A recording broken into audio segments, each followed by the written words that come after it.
네, 이 시간에 우리에게 주실 하나님의 말씀 고린도후서 1장 8절에서 11절까지의 말씀입니다.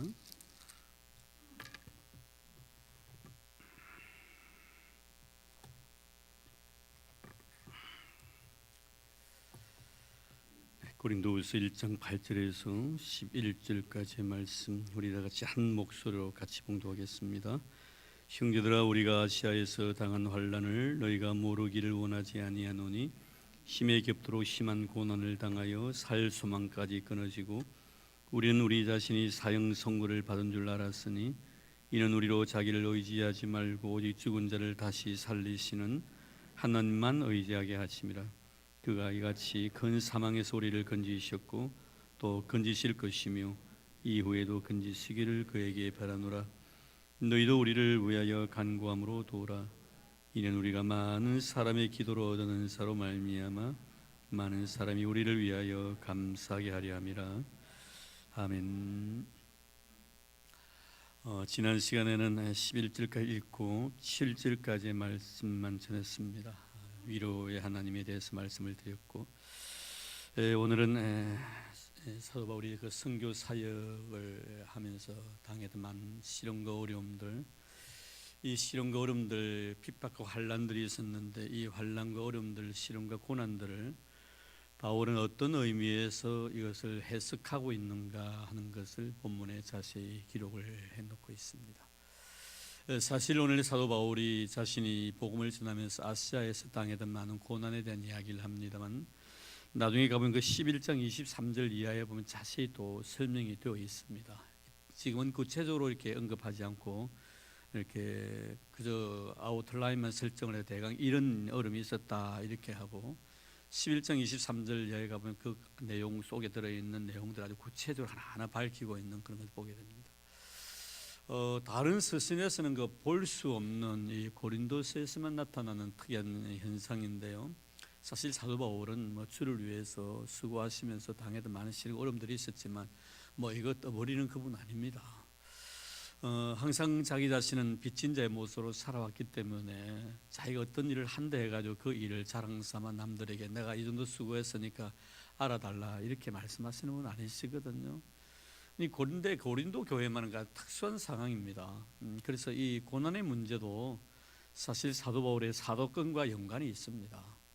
이미 우리가 상식적으로 아시다시피 바울의 입장에서는 이 복음을 전하는 입장에서는 사실 그 사도권이 굉장히 중요하죠. 제가 만약에 목사라는 어떤 직위를 가지고 있지 않는다면은 여러분 설교하기 얼마나 힘들겠어요. 이런 지금 앉아서 제 설교를 이렇게 듣고 있습니다만 목사이기 때문에 듣는 거예요. 만약에 평신도고 누구 목사가 아닌 사람이 듣는다면 몇 번 듣다가 이제 그만하시죠 하고 갈 거예요. 하나님께 나에게 목사님 직임을 주셨기 때문에 제가 말씀을 전하고 또 여러분들은 그 말씀을 받고 또 믿음으로 성장되어 가는 겁니다. 이런 의미에서 바라보면 바울에게 있어서 이 사도권은 굉장히 복음 사역에서 중요한 요인이었기 때문에 바울은 이 사도권을 생명을 걸고 지키고 싶었던 것입니다. 인정해 주려면 주고 인정 안 하려면 안 해도 된다 이런 문제가 아니에요. 이것은 바로 복음에 대한 의미이기 때문에 굉장히 중요시 여겼습니다.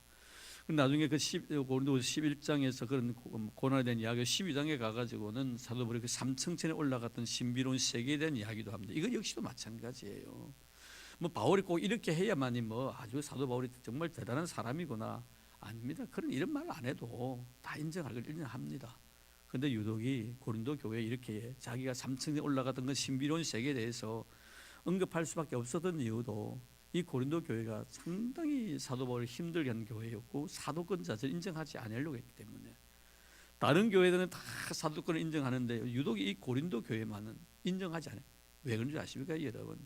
굉장히 영적으로 문제가 복잡한 교회였기 때문에 그런 겁니다. 오늘날 여러분 보십시오. 교회 내에서 영적 권위를 인정해 주지 않으려고 몸부림치는 자는 누군지 아십니까? 은사를 가지고 있는 사람들입니다. 참 그래서 이 은사가 위험한 거예요. 잘 관리하면 교회 큰 덕이 되고 도움이 되는데 이거 자칫 잘못하면요 예수 그 머리 위에 올라가 버립니다. 그래서 모든 교회 권위 자체를 갖다 인정하지 않게 되는 것이죠. 이런 것은 정말 노예를 이렇게 섬기면서 느끼는 현상들입니다. 어려운 문제가 있으면요, 이 어려운 문제를 갖다 이러면 내가 어려운 문제를 일으킨 장본인이 접니다 이렇게 하면은 그게 영적 권위를 더 세우는 거거든요. 근데 자기 자신의 잘못을 인정하게 되면요, 영적 권위가 훼손되는 줄 알고 있습니다. 그래서 어떤 분은 내가 잘못이 없는데 왜 내가 사과를 해야 됩니까? 라고 합니다. 이것은 영적 권위를 스스로 뭉개는 거예요. 영적 권위라는 것은 뭡니까? 예수의 모습을 닮아가는 것이거든요. 내가 영적 권위를 내가 스스로 주장한다 해가지고요, 그것이 영적 권위가 되는 것이 아닙니다. 우리 예수의 모습처럼 섬기는 자가 되어야 되고 낮아지는 자가 될 때 하나님께서 그 권위를 세워주시는 것이지 사람에 의해 가지고 권위가 세워지는 건 아닙니다. 사람은 단지 인정해 줄 뿐입니다. 세워주시는 분은 하나님이십니다. 이런 의미에서 바라보면 사도 바울이 고린도 교회에 이렇게 할 수밖에 없었던 이유는 너무나 많은 은사들이 있었기 때문에, 그래서 보면은 똑똑한 사람들이 너무 많았다는 거예요. 그래서 바울파, 아볼로파, 게바파, 그리토파로 이렇게 사색 당파가 나눠진 이유도 바로 이거거든요. 똑똑한 사람이 많으면 배가요 산으로 올라갈 수밖에 없는 거예요. 그렇지 않습니까 여러분? 순종해야 되겠는데 순종이 안 되는 거예요. 오죽했으면 여러분, 당시에 이 고린도 교회는 아주 걸출한 믿음의 사람들이 목회한 교회입니다. 바울이 이 교회를 세웠고요, 또 가르쳤고요. 그리고 그 이후에 바나바가 이 교회에 또 목회를 했습니다. 바나바는 대단한 사람입니다. 성경에 대한 해박한 지식을 가지고 있는 사람입니다. 그러고 나도 디모데가 이 교회를 또 목회를 합니다. 그런데 이런 이미 우리가 배운 바대로 이 바나바에게 교회가 문제가 있다는 것을 바울이 알고 바나바를 부릅니다. 바나바 목사가 가가지고 그 교회를 좀 다시 한번 목회를 하라고 했더니 바나바가 뭐라, 나 가기 싫소이다, 나 안 갈랍니다, 이렇게 합니다. 여러분, 오죽했으면 여러분 바나바가 안 가려고 했겠나 이 말이에요. 물론 바울이 그렇게 말씀하기 때문에 순종하는 마음이 있지만 지금은 생각이 없다는 거예요. 지금은 도저히 안 되겠다는 거예요. 여러분, 이런 은사의 다양성 자체는 말씀을 그냥 말씀같이 생각하지 않는 거예요. 참 여러분, 우리가 항상 성도들은요, 아무리 많은 은사가 있다 할지라도 말씀 중심의 은사가 되어야 되고 말씀의 지배를 받고 말씀의 터치를 받는 그런 은사 활용이 되어야 됩니다. 근데 은사가 너무 많다 보니까 말씀을 무시해버리는 거예요. 그렇게 가르침 자체를 안 받으려고. 바나바가 안 갈라는 거예요. 가르쳐 본들 자기들이 내 머리 위에서 놀러 가는데 안 갈라는 거예요. 그래서 사도 바울이 지금 이 사도권 문제를 가지고 내가 정말 이 아세에 당했던 그 고난의 문제를 이렇게 언급을 하는 거예요. 이 교회를 위함인 것입니다. 그런데 여기서 이제 고난에 대한 문제를 우리가 잠깐 여기 생각해봐야 될 문제가 뭡니까? 바울이 당하는 고난과 우리가 당하는 보편적으로 생각하는 어떤 어려움들, 시련들은 여러분 잘 기억하기를 구분시켜야 됩니다. 지금 바울이 당하는 환난과 고난은 뭐예요? 내가 원해서 당하는 고난은 아닙니다. 하나님이 나에게 그런 길을 걷게 하신 거예요. 자, 이것이 바로 여러분 진실한 진정한 고난의 의미이지요. 그런데 오늘 우리는 어떻습니까? 내가 잘못 선택해가지고 주어지는 어떤 시련과 어려움 자체를 가지고 어떻게 내가 이해를 합니까? 아, 나 지금 고난 당하고 있다고, 하나님이 나를 지금 시험하고 있다고, 이렇게 해석하면 안 된다는 문제예요. 내가 잘못한 선택의 결과에 의해서 주어진 잘못된 일들을 갖다가 마치 예수님 때문에 당하는 고난처럼 생각하면 안 된다는 거예요. 가령 여러분 이겁니다. 성경 뭐라고 말씀합니까? 우리 성경적으로 보면은 믿지 않는 자들과 멍에를 같이 매지 말라고 했습니다. 무슨 뜻입니까, 여러분? 여러 가지고 해석을 할 수가 있지만 그 중에 하나 또 결혼의 문제예요. 우리 믿는 사람들은 여러분 정말 평생을 살아가야 될 파트너 정말 잘 정해야 됩니다. 성경 뭐라고 말합니까, 여러분? 믿는 사람과 같이 결혼하기를 원하고 있습니다. 그게 성경적이에요. 자녀들 위해 기도 많이 하시길 바랍니다. 물론 특별한 사명이 있어가지고 뭐 홀로 사는 사람도 없잖아 있겠지만 우리가 결혼을 한다면은 성경이 나에게 말씀해 주시는 말씀대로 우리가 순종해야 합니다. 믿지 않는 자를 왜 멍에를 같이 합니까? 근데 세상 살다 보니까 서로 사랑하기 때문에 결혼을 하는 거예요. 부모가 하지 말라고 그렇게 반대도 하는 거예요. 나중에 안 믿는 남편 만나가지고 평생 고생하는 사람 많이 있지 않습니까, 여러분? 그래서 그 사람을 통해서 내가 신앙생활 가운데 이런 어려움을 당할 때 뭐라고 합니까? 내가 지금 핍박을 받고 있다는 거예요. 이렇게 해석하지 말라는 거예요. 자기가 스스로 선택해서 당하는 고난일 뿐입니다. 아픔입니다. 그것을 예수님을 갖다가 떨먹이면서 예수님 때문에 내가 지금 핍박받고 있다고 이렇게 여러분 성경을 해석하면 안 된다는 것이죠. 이런 그렇습니다. 그 베드로전서에 보면 베드로는 이렇게 말합니다. 베드로전서 2장 19절 20절 말씀 보면 죄가 있어 매를 맞고 참으면 무슨 칭찬이 있으리요? 죄가 있어 매를 맞고 참으면 무슨 칭찬이 있겠나 이 말이에요. 내가 잘못된 행위를, 내가 잘못된 선택을 통해서 고난 당하는데 그 고난을 참는데 그 칭찬이 있겠느냐 이 말이에요. 내가 스스로 선택한 길이 잘못된 선택으로 인해서 주어진 여러 가지 어려움이라면은 그것을 고난이라고 말하면 안 된다 이거예요. 환난이라고 말하면 안 된다 이거예요. 바울은 뭡니까? 내가 잘못한 선택이 아니다 이 말이에요. 복음을 위해서 선택한 길이었다는 겁니다. 그래서 그가 바로 당하는 고난이 바로 환난이었다 이 말이에요. 우리 성도 이런 면에 있어서는 이런 것을 잘 해석하는 여러분 되기를 바랍니다. 아무렇게나 우리가 적용시키면 안 된다는 거예요. 그래서 내란 원하지 않으면 그분이 나를 갖다 인도해 주셨기 때문에 당하는 그런 아픔과 시련들이 환난이고 고통이 고난이 된다는 거예요. 잊지 마시기 바랍니다. 만약 내가 잘못된 선택으로 인해 주어진 고난이면 그래도 침묵하면 됩니다. 하나님 앞에 늘 겸손하게 살아가면 됩니다. 그것을 떠버리면서 내가 정말 주를 위해서 고난당하고 주를 위해 핍박받고 주를 위해서 환난을 당한다 이렇게 말할 문제가 아니더라 이 말이에요. 잘 기억하시기를 바랍니다. 자, 그리고 그런데 오늘 말씀 그 8절 말씀 다시 한번 보겠습니다. 형제들, 우리가 아시아에서 당한 환난을 너희가 모르기를 원하지 아니하노니 힘에 겹도록 심한 고난을 당하여 살 소망까지 끊어지고. 자, 이제 이 문제예요. 여기 보면 힘에 겹도록 심한 고난을 당하여 살 소망까지 끊어졌다. 살 소망까지 끊어졌다는 거예요. 이제 내 인생의 삶 속의 모든 것들을 다 이제 한계에 도달했다는 겁니다. 오래 그렇지 않습니까? 내가 살다 보면요, 우리 어떤 어려움이 생기면 이 어려운 문제를 가지고 하나님 기도합니다. 예를 들어 중한 병이 걸렸다고 생각합시다. 이 중한 병이 걸렸는데 일단 병이 걸리면 우리가 어떻게 합니까? 하나님 기도하는 거예요. 하나님 다 기도하고 하나님 도와주시길 바랍니다. 네, 이 병에서 노인받기를 원하고 싶습니다. 그래서 또 하나님께서 예를 들어서 히스기야 왕같이 그래 네 기도 들었다 내가 15년 더 살려줄게 뭐 이러면 얼마나 좋겠습니까? 바울도 그런 일들이 많이 있었습니다. 많은 환난과 어려움이 있을 때 죽은 줄 알았는데 다시 살아납니다. 이런 일들이 많이 있었거든요. 자, 그럴 때마다 어려움이 있을 때마다 하나님 기도했었습니다. 근데 지금 뭐예요? 살 소망이 끊어진 거예요. 이제 모든 걸 포기하고 싶다는 거예요. 아, 여기서 내가 내 인생이 끝이 나는구나. 여기서 내가 복음을 위해서 나에게 주어진 사명이 끝이구나 라고 생각할 정도까지 왔다는 거예요. 이건 굉장히 중요한 문제 아닙니까? 오늘 우리 어떻습니까 여러분? 내가 중한 병에 걸려가지고 의사 진단을 받았으면 도저히 살 가망성이 없습니다. 이제 죽음을 준비하십시오. 아닙니다. 난 더 살 수가 있어요. 이게 아니더라 이 말이에요. 내가 내 인생의 삶이 이 세상에서 삶이 끝이 나고 저 세상이 없다면 별 문제이겠지만 우리는 소망을 가지고 살아가면은 내가 이 세상에 사는 동안에 나에게 주어진 모든 생에 대해 최선을 다하고 내 사명이 끝나는 그날은 그 순간에는 이제 주님 앞에 설 준비를 해야 된다 이 말이에요. 이번 디모데후서 4장 보십시오. 바울이 자기 자신의 생애가 이 세상에 대해서 이제 마감될 날이 다 가깝다는 것을 알고 디모데에게 마지막 유서를 씁니다. 그것이 바로 디모데후서입니다. 편지를 쓴 마지막 편지입니다.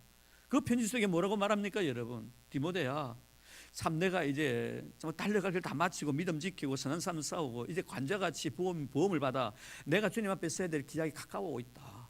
아는 거예요. 더 생명의 연식해 달라고 말하지 않습니다. 이제 아는 겁니다. 그래서 뭐랍니까 디모데야, 참 네가 보고 싶구나. 인간적인 미예요. 인간 미예요. 아이고 뭐 이제 믿음으로 사는 사람이 뭐 너와 나의 관계 아닙니다 여러분. 너와 나의 관계도 신앙이에요 여러분. 보고 싶은 사람 보고 싶고 이야기해야 되고요. 해결할 문제 다 해결해야 됩니다. 아이고 뭐 하나님 다 해결해 주시는데 아니에요 여러분. 해결할 거 다 해결해야 됩니다. 보고 싶다고 하는 거예요.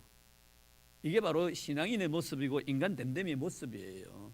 왜 보고 싶은 사람을 갖다가 여러분 영적으로 쿡 누릅니까? 아닙니다. 그거는 내가 보고 싶은 사람 보고 싶다 해야 됩니다. 자식 보고 싶잖아요. 얘들아 빨리 온다. 엄마가 이제 할 날에 갈 날이 얼마 안 남았는데 너 보고 가고 싶다. 이런 해야 될 거. 아이고 뭐 나 조금 후에 뭐 천국에서 만날 건데 뭐 괜찮다. 이게 아니더라 이 말이에요. 신앙인은 여러분 그렇지 않습니다. 신앙인은요 인간으로서의 아름다운 삶을 살아가는 거예요. 하나님 주신 아름다운 생애 말입니다. 그러는데 그다음 뭐라 합니까? 성경책 가져오라 했습니다. 마지막 내가 죽는 그 순간까지 내가 성경 읽다가 죽겠다 이 말씀 아니겠습니까? 성경 보다가 가져오라 싼 두꺼운 책 가져오라고. 그리고 또 뭐 하면 지금 내가 너무 춥다. 그 두툼한 그런 그도 다 가져오느라. 나는 그 이야기를 듣고요 참 멋있는 분 같아요. 아니 뭐 죽을 몸인데 뭐 얼어 죽더니 뭐 굶어 죽으면 되는 거지. 아니에요. 마지막까지 내가 죽는 그 순간까지 최선을 다해서 내가 한 사람으로서 내 자신의 규모 있게 내 인생을 살다가 가겠다 이거. 지금 추우니까 어떡합니까? 추우니까 이 추위를 갖다가 이길 수 있는 옷 하나 가져오라는 거예요. 잊지 마시기를 바랍니다.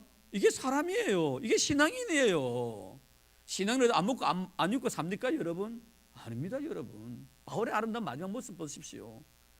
자기 자신에게 이랬던 모든 일들을 다 정리합니다. 마지막에 내가 규모 있게 살다가 규모 있게 하나님 앞에 가겠다는 겁니다. 구차모 서지 않겠다는 겁니다. 그리고 마지막 뭘 합니까? 마가 요한을 데려오라고 합니다. 마가 요한이 누굽니까 여러분? 참 마음속에 묻어두었던 사람입니다. 그때는 뜨거운 열정을 가지고 복음밖에 없었습니다. 너를 갖다 생각할 여유도 없었습니다. 내가 곧 예수 그리스도의 재림의 날이 가까운데 빨리 복음을 내서 뛰어 들어가야지. 복음 전하다 중도에 하찮은 저 사람을 때려 어떻게 내가 복음 생에 임하겠는가? 나는 그런 시간적인 여유가 없다. 사도는 간절함입니다. 그래서 거절한 거예요. 그러나 마지막 순간에 내가 이제 주님 앞에 서야 될 그 순간을 생각하니까 남아있는 거예요. 여기 있지 마세요. 마음이 남아있는 사람 만나시길 바랍니다. 해결하고 가야 됩니다. 이게 이런 신앙인의 모습이에요. 그래서 뭐라고 마가 요한 데려오라는 겁니다. 그가 말한 것은 뭡니까? 그는 나의 일에 유익한 자라고 이야기합니다. 내가 그 사람 때문에 굉장히 많은 은혜를 입었다 이 말이에요. 그래서 마지막 그 사람을 내가 만나고 하나님 앞에 가겠다는 거, 하고 싶은 말이 있었겠죠. 어떤 내용인지 모르지만 마가 요한 선생님 참 내 때문에 많이 힘들었지. 나 사실 당신이 이렇게 하기 위해서 한 것은 아니다. 나도 복음을 위해서 정말 내가 이렇게 오래 살 줄 몰랐다. 나는 복음 전에 곧 죽을 줄 알았다. 너무 시간이 급했다. 한시름 내가 지체할 수가 없었다. 그래서 정말 정말 생명 은인과 같던 당신의 삼촌 바나바의 요구까지 내가 거절할 정도였다. 아마 이런 이야기 하고 싶었겠지요. 마가 요한과 마지막에 인간관계 모든 관계를 다 풀고 내가 하나님 앞에 가고 싶다는 것. 이건 우리 성도들이 세상 살면서요, 우리가 내 개인의 종말을 항상 염두에 두어야 합니다. 천년만년 사는 것 같이 살아가면 안 됩니다, 여러분. 어느 날 하나님 부르신다면요, 가야 됩니다. 항상 이런 생각을 가지고 지금 살 소망까지 다 끊어졌다는 건, 아, 내가 여기서 죽는구나 라는 생각을 가졌다는 거예요. 이런 우리에게도 이런 시련과 어려움이 있을 때 내가 과연 이 시련과 어려움 속에서 정말 살 수만까지 끊어질 수밖에 없는 이런 한계상에 이르렀을 때 나는 어떤 마음의 자세를 가지고 주님 앞에 서야 될 것인가, 이런 것들을 항상 내가 생각하며 살아가는 사람이 크리스찬이라는 거예요. 이러면 아무 여러분 가치 없이 의미 없이 그렇게 인생을 보내면 안 된다는 거예요. 정말 내가 지금 나이가 몇 살이고 내가 하나님 앞에 가야 될 날이 얼마나 남았는가를 잘 계산하라 이거예요. 뭐 사실 그렇지 않습니까? 물론 올 때는 다 순서가 지금 갈 때는 순서가 없다고 합니다. 나이 드신 분을 위로하기 위함도 그 속에 있습니다. 젊은 사람들 좀 정신 차리라는 그런 의미도 있겠지요. 그러나 사실 두고 보면은 그래도요, 나이 드신 분이요, 주님 앞에 갈 날이요, 짧은 것만은 사실이에요. 그렇지 않습니까, 여러분? 저는 제 자신에 대해서 예언합니다. 나는 지금까지 내가 살아온 날보다요, 분명히 짧게 살 거예요. 안 그러겠습니까, 여러분? 그렇게 살 거예요. 얼마 남지 않은 거예요, 여러분. 우리는요. 항상 우리가 이런 마음으로 살 소망까지 끌어졌다는 것은 뭡니까? 그래서 그 다음 말씀 뭐 나옵니까? 왜 하나님께서 나로 하여금 이 살 소망까지 끊어질 수밖에 없는 한계 상황까지 이렇게 하셨겠는가? 그에 대한 이유를 밝힙니다. 자, 볼까요? 자, 9절 보겠습니다. 우리는 우리 자신이 사형 선고를 받은 줄 알았으니 이는 우리로 자기를 의지하지 말고 오직 죽은 자를 다시 살리시는 하나님만 의지하게 하심이라. 자, 여기 두 가지가 나옵니다. 바울이 이런 환난을 통해서 깨달았던 게 딱 두 가지가 있습니다. 하나는 뭐예요? 아, 나를 의지하지 말라는 거구나. 또 하나는 뭐예요? 하나님만 의지하게 하기 위함이구나. 이 두 가지예요. 오늘 여러분, 이것이 쉽게 우리에게 귀에 들려질는지는 모르지만요, 사람들이 살아가면서요, 신앙생활을 한다고 하면서 나를 의지할 때가 굉장히 많습니다, 여러분. 내 지식을 의지할 때가 굉장히 많고 내 경험을 의지할 때가 굉장히 많습니다, 여러분. 아무리 좋은 경험이라 할지라도 하나님만 하겠습니까, 여러분? 아무리 많은 지식을 가지고 있다 할지라도 하나님만 하겠나 이 말이에요. 내가 내 자신을 아는 것보다 하나님 나를 더 잘 아신다는 거 우리가 믿고 있지 않습니까? 두 가지 깨닫는 겁니다. 아, 하나님께 나로 가면 이런 한계상, 즉 죽음의 목전까지 이제 내가 죽어야 될 날이 얼마 남지 않았다는 이런 어떤 의식을 갖게 하시는 것은 나를 의지하게 하지 못하게 하기다. 나를 의지하지 말라는 것이다. 오늘 아시기 바랍니다. 내가 나이를 먹어간다는 것은 뭔 말입니까? 내 자신의 의를 갖다 다 버리게 만드는 거예요. 내 고집을 버리라 이거예요. 내 아집을 버리게 만드는 거예요. 이게 버리지 아니하면요, 하나님을 갖다 의지하지 못하거든요. 버리지 아니하면서 아직도 내가 하나님을 의지한다, 아니될 말이죠, 여러분. 이거 알아야 됩니다, 여러분. 근데 사람이란 이 존재는요, 이상야릇하게 나이를 먹으면 모르겠어요, 살고자 원하는 욕망이 더 강해진다고 이럽니다. 젊었을 때는 우리가 죽음에 대한 생각 전혀 안 했습니다. 내가 죽음에 대한 생각을 한다는 것은 무슨 의미죠, 여러분? 살고자 원하는 열망이 그만 크다는 거예요. 가만히 생각해 보면 우리가 젊었을 때는요, 죽음에 대한 이야기 생각도 안, 저도 그렇습니다. 여러분. 요새는 죽음에 대한 이야기 생각 많이 합니다. 나에 대한 생각 많이 합니다. 얼굴 보고요, 검은딱지 벌리고요. 이번 노예 갔더니 제 부살인가 밑에 목사님이 제보고 탁 이 말 합니다. 목사님, 앞만 보고 이야기하이소 이러더라고. 무슨 뜻? 앞만 보니까요, 참 젊은 청년가들 옆에 보니까요, 60대 넘은 노인 같습니다. 이랍니다. 아마 내 생각에 요새 보면 얼마나 좋습니까? 화면들이 옆에는 아마 이런 정 같은 까맣다치가 보이던데, 쟤는 그 소리 듣고 지가 집에 와가 봤거든요. 그걸 봤거든요. 보니까 앞은 좀 괜찮아 여기는. 그럼 여기는 보는요, 점이 많이 생겼더라고요. 아이고, 옆에 보니까 앞으로 목사님 이야기할 때는 절대 옆으로 이렇게 하지 마이소. 앞만 보고 하이소. 앞보기 괜찮은데 보기에 옆보는 게 별로 없다 이 말이에요. 사실 그렇거든요. 우리가 젊었을 때는 죽음에 대한 생각 안 합니다. 오히려 젊은 사람은 삶의 애착이 그렇게 강하지 않다는 거예요. 나이가 들면 왜 여러분 죽음에 대한 생각을 합니까? 여전히 내가 삶에 대한 애착이 있기 때문에 그런 거예요. 삶에 대한 애착이 있다는 뭡니까? 가지고 있는 것을 버리고 싶은 생각이 없어지는 거예요. 바로 이거거든요, 여러분. 애착이 없으면 쉽게 좀 포기합니다. 나이가 들수 어떻습니까? 자꾸 가지려고 하는 거예요. 과거에는 말 한마디 한마디 그게 서운하게 들려지지 않는데, 나이가 들면요, 그 말 꼭 같은 말이 왜 서운하게 들립니까? 애착이 있어 그런 거예요. 참 사람이란 게요. 여러분 오늘 말씀 보십시오. 바울이요, 이런 환난을 통해서 정말 살 수만까지 끊어질 수밖에 없는 이런 상황 속에서 두 가지를 깨닫는 것이, 하나는 나를 의지하게 해서는 안 된다. 나를 의지하지 말라는 의미다. 여러분 시편 119편 67절 71절 두 절 말씀이 있죠. 그게 뭐 말씀입니까? 고난당한 것이 나에게 유익이라, 이로 인해 내가 주의 율례의 말씀을 배우게 되었고 지키게 되었다, 이렇게 말씀합니다. 고백을 합니다. 고난 자체가 나에게 유익이라는, 이 고난의 과정을 통하여 내가 주의 율례를 지키, 이게 여러분 신앙인의 고백이에요. 오늘 우리가 어떻습니까? 여러분 고난당한 것과 하나님의 거룩한 말씀을 지키는 것 별개라고 생각합니다. 우리가요, 세월이 흐를수록요, 내가 죽을 날이요 얼마 남지 않았다는 것을 깨닫게 되면요, 주의 말씀을 지켜야 되는 거예요. 그게 생명을 걸어야 되는 거예요. 그럼 주님의 말씀이 뭡니까? 나를 포기하게 만드는 거거든요. 그거는 여러분, 예수 그리스도의 사람은 정과 욕심을 십자가에다 못 박아 버렸다, 바울의 고백입니다. 우리 예수를 믿는 사람은 정과 욕심을 버려야 되는 거예요. 그런데 왜 자꾸만 그에 대해서 욕심을 가지냐는 문제입니다. 그것은 아직도 내가 이 땅에서 영원히 산다는 그런 전제하에 그렇게 생각을 하는 거예요. 나는 죽을 거야 라고 생각하면 내 의식의 세계에서는 아직 멀었으랍니다. 그런데 여러분, 나는 곧 죽을 것이야, 그러나 하나님의 생명을 살려주면 좀 더 살 수 있지, 이거예요. 여러분 잊지 마시기 바랍니다. 절대로 사람 의지하면 안 됩니다. 여러분 내 자신의 의지를 절대로 사랑하면 안 됩니다. 그리고 하나는 뭡니까? 하나님만 의뢰하게 하심이라. 이 만자예요, 만자. 저는 이 만자를 굉장히 주의 깊게 봤습니다. 하나님 의지가 아니고 하나님만이에요. 어느 것보다 하나님만입니다. 하나님만 바라보겠다는 거예요. 왜 우리에게, 인간에게 있어서 나이가 들어가고 죽음의 날이 가까웠다는 것을 모든 삶을 통해, 시간을 통해 나에게 계시하시는가? 하나님만 의지하게 하기 위해서. 세상 의지하지 말라는 거예요. 하나님만 의지하게 하기 위해서 이렇게 나로 하여금 살 소망까지 끊어질 수밖에 없는 이런 한계 상황까지 하는 나를 내몰아치시더라 이거예요. 참 얼마나 멋진 신앙인의 고백입니까? 결국 우리가 바라봐야 될 것이 뭐냐는 거예요. 하나님밖에 없다는 거예요. 할렐루야. 여러분 하나님만이 우리의 소망입니다. 그분만이 나에게 영원한 소망이고 희망이죠. 세상에 대해 소망을 가질 필요가 없다는 것이죠. 이런 환난과 어려움을 통해서 여러분 사도 바울이 자기가 잘못해서 환난당하고 어려움 당하는 거 아니지 않습니까? 서로 말씀을 드렸지만 자기가 원치 아니고 하나님이 원하시는 길로 걸어가는 거예요. 그것이 바로 환난의 길이고 그게 핍박의 길입니다. 이런 핍박과 환난을 당하면 이제 죽을 수밖에 없는 그런 한계상에 도달하게 하신 이유가 뭔가? 하나님만 의뢰하게 하기 위함이구나. 하나님만 바라보게 하기 위함이구나. 내가 죽음의 날이 가까워진다는 것은 하나님만 의지하게 하기 위함이구나. 내 주위에 있는 사람이 죽어가는 그 모습을 바라보고 하나님만 의지하게 하기 위함이구나. 어제 생생 살아있던 사람이 갑자기 오늘 피부가 들려옵니다. 하나님만 의뢰하게 하기 위함이다. 이거 그렇지 않습니까?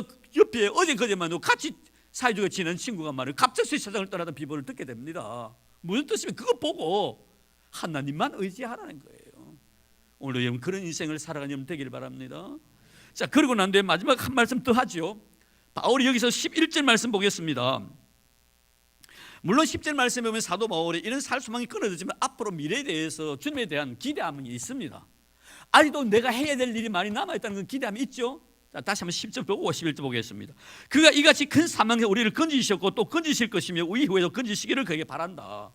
참 환난을 당하고 있죠. 아직도 내가 해야 될 사명이 있기 때문에 이는 이겠습니다. 사명을 가진 자의 모습이에요. 이 사명을 가진 자는 사명이 불이 끄지 않는 거예요. 정말 내가 땅속에 묻어두어가지고 녹이 썰어 없어지는 자가 아니라 어느 신학자의 말처럼 쓰다가 달가 없어지는 그 순간까지 내가 주를 위해서 내 인생을 불태우고 가고 싶다는 거예요. 지금 어려움을 당하고 있지, 과거도 하나님이 어려움 속에 나를 건져주시고 지금도 건져주실 것이고 앞으로 그렇게 해주시기를 바라는 마음이 있습니다. 자, 이게 바로 사도 바울이에요. 여러분 그냥 인생을 좀 더 오래 살고 싶어서가 아닙니다. 여러분 사명을 위함이에요. 사명을 위함이에요. 좀 더 오래 살고 사람들하고 자랑 나누고 가고 싶고 손자 자라는 모습 바라보고 싶고. 저 우리 고모님이 올해요 98세예요. 살아 계십니다. 가시면요 뭐라고 말씀하죠? 아이고 저 손자가 장가 갈 때까지 내가 살아야 될 긴데. 98세 사신 분이에요. 늘 우리에게 뭐라고 하시는지 아세요? 아이고 하나님이 좀 나를 빨리 데려갔으면 좋겠다 이렇게 말씀하시면서 저 손자가 아주 어린 손자가 장가 갈 때까지 내가 살아야 될 긴데 이런 말 그게예요. 여러분 우리가 인생을 살아가면서 사도 바울의 마음속에 여러분 사명을 가진 자와 사명 없이 그냥 인생을 오래 살겠다는 건 다릅니다. 목적이 있는 삶이에요. 목적이 있는 늙음이고요. 목적이 있는 병듦이고요. 목적이 있는 부함이에요. 목적 없이 살지 마세요. 여러분 내 그냥 입에 풀칠하게 해서 잘 먹고 잘 입고 잘 살게 돈 벌러 간다. 그게 목적이에요. 여러분 그게 신앙의 목적이 아니잖아요. 무엇을 먹으면 무엇을 마시면 무엇을 먹을까 염려하지 말라고 하신 거예요. 내가 돈을 벌어야 됩니다. 왜 벌어야 됩니까? 내게 주어진 사명을 위해서예요.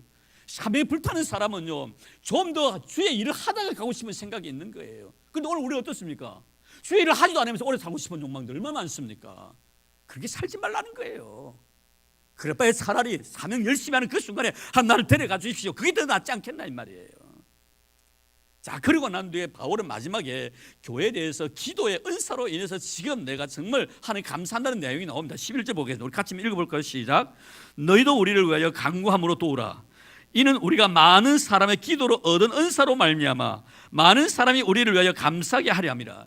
자 여기서 보면 많은 사람의 기도로 얻은 은사 무슨 뜻입니까 여러분? 사도 바울이 선교 사역에 투입해가지고 엄청난 시련과 고난을 당하고 있습니다. 이 사도 바울로 해서 교회들이 엄청나게 기도하고 있는 거예요. 하나님 아버지, 여러분 사도행전을 보죠. 뭐라 했습니까? 사도들이 풀려 나올 때 교회들이 그 사도들을 위해서 기도합니다. 뭐라고 기도했습니까? 하나님 이 사도의 어디까지 담대하게 복음을 전하게 해주십시오. 시련당하지 않게 해주십시오가 아닙니다. 감옥에 들어가지 않게 해주십시오가 아닙니다. 핍박당하지 않게 해주십시오 아닙니다. 병들지 않게 해주십시오 아닙니다. 어떤 상황 속에서도 담대하게 복음을 전하게 해달라고. 이것이 바로 당시 교회 기도 제목이었어요. 지금 사도 바울 보십시오. 기도의 은사입니다. 무슨 은사를 말하는 겁니까 여러분? 이런 환난과 시련을 당하고 있는데 이 시련과 환난을 이길 수 있도록 하나님께로부터 선물을 받았다는 것. 누구를 통해서? 교인들의 기도를 통해서. 환난을 당하고 있지만 이 환난 자체를 감사함으로 받아들이는 거예요. 누구를 위한 환난이기 때문에 주님이 나에게 주시는 고난으로 바라보는 겁니다. 만약 여러분들이 저희들을 위해서 기도해 주지 아니하셨더라면 우리는 환난을 당할 때 이미 모든 걸 포기했을 것입니다. 그러나 환난 속에서 우리가 담대하게 복음을 전하는 것은 우리 교회들이 나를 위해서 기도해 줬기 때문입니다. 그 기도의 은사로 인하여. 이런 얼마나 정말 바울의 입장에서 바라보면 이 사도 바울의 삶의 모습이 얼마나 아름다운 하는 것을 한눈에 볼 수 있는 대목입니다. 교회가 기도로 인하여 나에게 주신 은사. 은사는 뭡니까? 선물이지 않습니까 여러분? 꼭 우리가 인간의 생각 속에 좋은 것만이 선물입니까 여러분? 금덩어리만 선물입니까 여러분? 내가 어떤 시련과 어려운 가운데서도 정말 그 시련과 어려움을 믿음으로 극복하고 눈물 흘리면서 참고 인내며 기도하면서 그것을 감사함으로 받아들이는 거 그런 선물 아닙니까? 바울의 입장에 있어서 이 은사는 바로 그거예요. 환난을 당하면서도 낙심하지 않냐고. 이 환난 속에 소망을 가지고 하나님의 나라 확장을 위해서 내 인생의 모든 전세계를 투자할 수 있는 이런 은사, 이 선물, 이것을 지금 하나님 앞에 감사하고 있으면서 이 은사로 말미암아 많은 사람이 우리를 위하여 감사하게. 내가 이렇게 살아가는 교회들이 얼마나 감사하겠어요. 사도 바울이 낙심 중에 있으면 우리가 모두가 낙심할 수밖에 없는데 저는 신 어려운 가운데서 그 고통과 환난을 당하면서도 저렇게 담대하게 주의 복음을 전하고 있으니까 야 우리가 마음속에 너무나 감사한 거예요. 저분이 저렇게 복음을 전하니까 우리 교회가 이렇게 하나님의 은혜를 받구나. 우리 손이 이렇게 축복을 받구나. 여러분들이 우리를 통하여 하나님 앞에 감사하게 하기 위해서 오늘도 여러분, 우리가 이 세상을 살아가면서 주와 교회를 위해서 사명의 뜨거운 열정을 가지고 복음 전하면서 하나님 확장을 위해, 나라 확장을 위해서 수고하는 이 모든 수고로움들, 그러나 그 수고로움 뒤에는 분명히 누군가 우리를 위해 기도하고 있다는 사실을 잊지 마시기를 바랍니다. 그 기도로 인하여 여러분 담대해지고 있는 거예요. 낙심하지 마시길 바랍니다. 여러분 담대해질 때 나로 인해서 또 교회가 은혜를 받게 되더라 이 말이에요. 하나님 앞에 감사하더라 이 말이에요. 야, 저 성도는 저렇게 힘들고 어려운데 어떻게 저기 얼굴에 미소를 잃지 아니할까? 참 고맙다 우리 하나님, 너무 감사하다. 그치? 바로 이거예요. 오늘도 여러분 이런 아름다운 은혜들이 우리의 마음속에 넘치기를 바랍니다. 환난을 당할지라도, 정말 핍박 가운데서라도 주님께서 나에게 주신 고난과 아픔의 과정을 겪는다 할지라도 하나님께 나에게 주신 귀한 사명임을 알고 그 사명의 길을 걸어갈 때 불타는 영혼으로 복음을 마지막 순간까지 전할 수밖에 없습니다. 그러나 항상 마음속에는 주님 앞에 슬픈 날을 사모하며 살아갔던 사도 바울, 언제 부르실지라도 나는 주님 앞에 떳떳하게 서겠다는 그런 아름다운 신앙의 고백과 함께 그 인생을 아름답게 꽃피워가는 바울의 모습. 그는 아직도 죽지는 않았습니다. 아직 살아있습니다. 그러나 언젠가는 주님 앞에 설 것입니다. 바울은 그런 마음을 가지고 오늘도 복음의 뜨거운 열정을 가지고 거룩한 에너지를 쏟아붓고 있습니다. 우리 교회 우리 성도들도 이런 아름다운 인생의 삶을 통해서 정말 하나님 앞에 아름다운 마음으로 서기를 바라고, 나에게 어려운 시련이 주어질 때, 환난을 당할 때는 나 의지하지 말고 하나님만 의뢰하게 하시기 위함이구나. 하나님, 주님만 바라볼게요. 내가 주님만 소망 두고 살아갈게요. 이런 아름다운 신앙 고백이 있는 우리 성도 우리 교회가 다 되기를 주의 이름으로 축복합니다. 하나님 감사합니다. 고맙습니다. 이 귀한 시간 사도 바울의 아름다운 신앙의 고백을 통하여 우리 영적 유익으로 받아들이게 해주시니 너무나 감사드립니다. 참 자신이 복음을 위해서 이토록 수고하고 애썼지만 결국에는 살 소망까지 끊어질 수밖에 없는 그런 한계상에 이르렀을 때 그는 깨달았습니다. 나 의지하지 말고 사람 의지하지 말고 하나님만 의지하게 하시기 위함이라는 것을 알았습니다. 하나님 우리에게도 이런 은혜를 주셔서 늘 하나님만 바라보는 우리 교회 되도록 축복해 주시고, 우리가 살아가는 삶에 대한 목적과 분명한 가치를 주 안에서 발견하는 저희들 되도록 도와주시옵소서. 우리 성도를 사랑해 주시고 하나님만 바라볼 수 있는 믿음 주신 예수님 이름으로 기도드립니다. 아멘. 네, 이제 우리 바울 선교에 나와서 특별 찬송해 주시겠습니다.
네, 감사합니다. 우리 교회 기둥들입니다. 많이 기도해 주시기를 바랍니다. 교회 소식 알려드리겠습니다. 예배 마치고 난 뒤 우리 교구장 구역장 모임을 찬양대석에서 갖겠습니다. 기억해 주시길 바라고. 그리고 우리 이번 주 토요일 날 오전 10시에 교회 봄대 정소 있다는 거 기억해 주시고 우리 환경부 주관으로 합니다. 수고해 주시면 고맙겠습니다. 그리고 5월 7일 5월 첫째 주일입니다. 2주 남았습니다만 가족장 경영대 합니다. 우리 요한 선교 주관인데요. 그렇게 시간이 길지 아니해서 혹시 여러분들에게 좀 준비하는 과정이 짧아서 조금 불편하지 않겠나는 생각은 가집니다만 그런 것 같아요. 지금부터 2주가 남았으니까 좀 가족들 자주 모여서 좋은 그런 하모니를 이루었으면 하는 그런 바람입니다. 악기도 동원하고 좀 더 한 단계 업된 그런 어떤 찬양 경연대가 되었으면 하는 그런 바람이에요. 그래서 우리 요한 선교에서도 상품도 아주 좋은 걸 많이 마련해 두었습니다. 그 상품의 가격이 부끄럽지는 않아야 안 되겠어, 그렇죠? 잘하고 받아야 되는데 별로 안 잘하고 받으면 그 나중에 반납을 할 수밖에 없지 않겠나 하는 그런 생각이 드는데 잘하시길 바랍니다. 보니까 적어도 한 20-30만 원 될 것 같아요. 하여튼 좋은 상품을 아마 여러분들에게 아마 선물할 것 같습니다. 그래서 준비 잘 해주시고. 아이고 목사님 저는 우리 집에서 한 사람밖에 안 나오는데요. 그런 사람은 혹시나 형제들끼리 또 모여서 아름다운 팀을 만들어서 나와도 괜찮죠? 예. 가족과 연합해도 괜찮답니다. 그런 것도 있습니까? 가족끼리 부부끼리 마음 잘 안 맞을 때가 많은데 어쨌든 좋습니다. 참고해 주시기를 바랍니다. 5월 첫째 주로 유아세례 받는 거 기억해 주시기를 바라고요. 우리 오늘 예배 마치던 뒤에 잠시 우리 구역장 교구장 모임 마치고 우리 장병기 장로님 병 가뵙고 싶습니다. 지난주에 입원을 하셔서 그렇게 간곡하게 목사님 간구하지 말아 달라고 그래서 곧 퇴원하시게 돼서 지난주도 2번 전화를 드렸는데요. 오늘 안 오셨어요. 저는 아마 퇴원했지 않겠는데 아마 아직도 입원해 계시는 것 같습니다. 그래서 머리가 좀 어지럽고 그래갖고 CT 촬영 해봐야 된다 이러시던데 무슨 일이 있었는지 그래서 제가 우리가 점심 시간에 제가 전화를 드린다는 것이 성경 하다 보니까 깜빡 잊어버렸어요. 혹시나 예? 어느 병원이에요? 그렇죠, 대학병원. 저희는 대학 맞아요. 울산 대학병원에 좀 다녀올까 합니다. 혹시나 원하시는 분 계시면은 지금 3시 14분이니까 한 3시 한 40분, 30분, 40분 되면 갈 수가 있겠네요. 그때 출발하도록 하겠습니다. 예. 네, 우리 이제 찬송가 549장 부르기 전에 우리 이렇게 서로 인사 나눌까요? 수고 많으셨습니다. 집사님, 장로님, 감사합니다. 우리 좀 이런 운동도 좀 펼치시면 하는 그런 바람이 있는데요. 낮에 우리 오전 예배 드리고 특별한 일이 없으면은 식사 나누시고 온 성도들이 다 같이 찬양 예배도 드렸으면 하는 그런 바람이에요. 제가 어느 교회 갔더니 그 교회는 오전 예배나 찬양 예배나 숫자가 별 차이가 없대요. 주일로 와가지고 사랑 교제 나누고 그리고 또 우리 물론 개개인들마다 노력해야 되고 우리 성도들이 먼저 노력 많이 해요. 야 우리 오후 예배 찬양 예배 가자. 찬양보다 이렇게 너무 은혜 덥더라. 같이 찬양하고 너무너무 좋다. 야 은혜 받자. 오히려 오전 예배보다 오후 예배가 더 은혜롭더라. 막 이래가지고 좀 고민을 해보세요. 뭐 가더라도 신앙 약한 사람은 가더라도 가만히 두지 마시고 그래 좀 이렇게 꼬시세요. 오후 예배 드리면 다음날 내가 밥 한 끼 살게 가자. 그 정성이라도 올 거예요. 그래 다음 주에는 오전 예배 참석하셨던 수사들이 다 오후 예배 참석해서 가득 메워지기를 바랍니다. 아멘입니까? 꼭 이렇게 가시 바랍니다.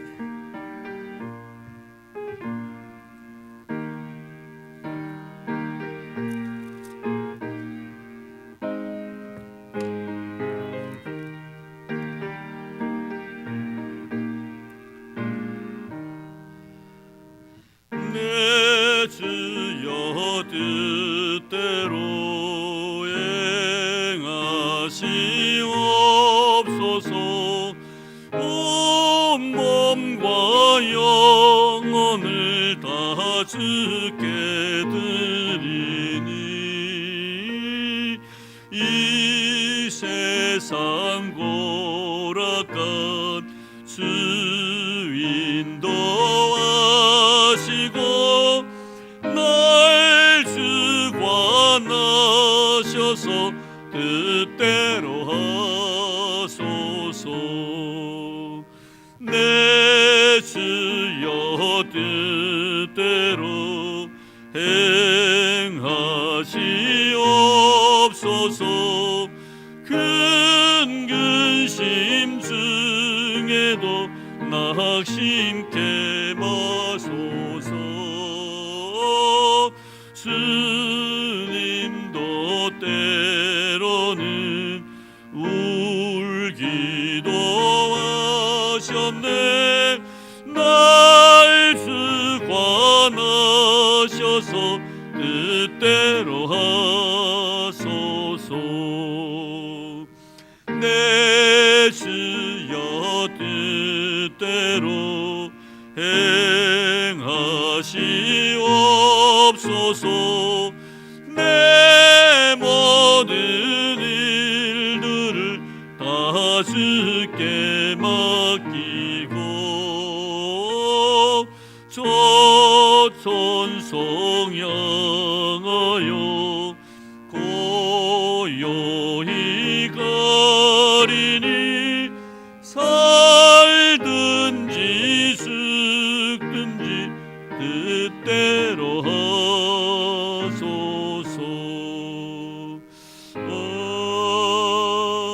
아멘. 네, 한 가지 더 간구하고 기도하겠습니다. 다음 주는 우리 정교인 교구별로 앉아서 예배드리는 그런 시간입니다. 그래서 교구끼리 다 이렇게 앉아서 예배드리면 참 좋겠고요. 또 교구 이렇게 표지판도 세워주시면 좋겠습니다.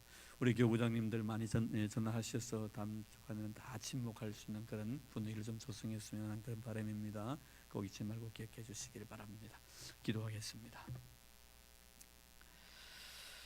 이제는 우리 주 예수 그리스도의 은혜와 하나님 아버지의 지극하신 사랑하심과 성령님의 교통하심과 위로하심과 축복하심과 감동감화 은혜의 역사가 오늘 온종일 주와 교회를 믿음으로 섬기고 거룩하고 경건한 마음으로 또다시 주님 앞에 겸손하게 무릎 꿇고 진실한 예배자로서 자신을 드린 하나님의 거룩한 백성들 머리 위에와 우리 교회 위에 이제부터 영원토록 함께 하시기를 간절히 축원하옵나이다. 아멘.